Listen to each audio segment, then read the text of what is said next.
Alright folks, today we're out in Kingwood again, and I got this interesting one. The bees, you can see here, are going in right at the base of the wall and the edge of the roof.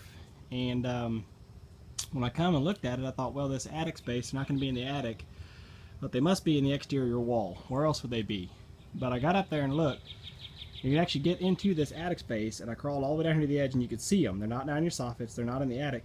They're actually in the floor joists right here in this adjacent bedroom, but they're going in under the wall and then getting into the floor joists. So I could actually see the bees from the attic space, but I can't get to them. So we're going to be going inside, cutting the floor open again.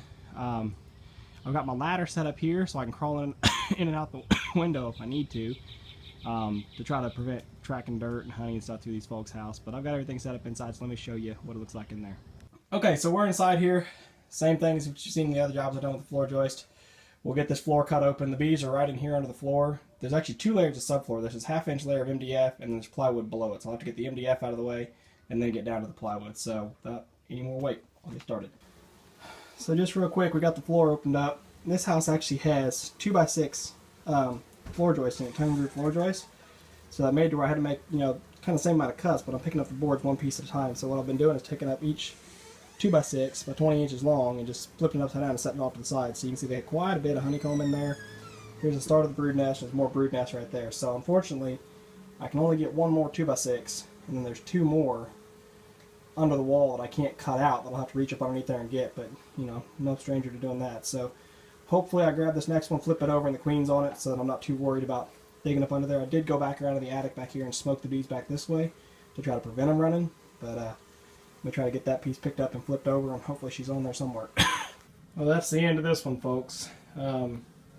Unfortunately, I did not find the queen, but due to the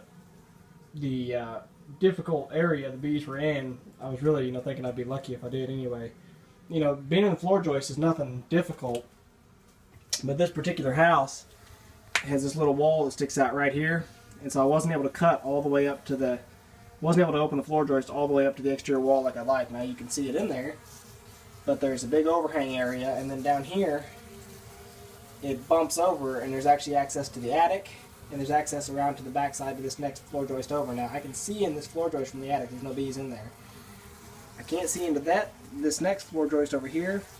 I don't believe there's anything in it because I don't think the bees can get into it. The roof line outside comes down like this and cuts across, so I don't really think they can get into that space. I found a good brood nest here, I found good honey here, I found lots of bees here. I have no reason to believe that there's more brood nests on this next joist over.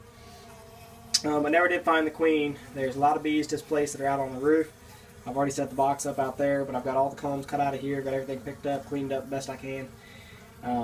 So I'll show you what I got outside, but I'm done working on this one for now, and I'll be back later just to check on the bees and see how everything's doing as far as them taken to the box.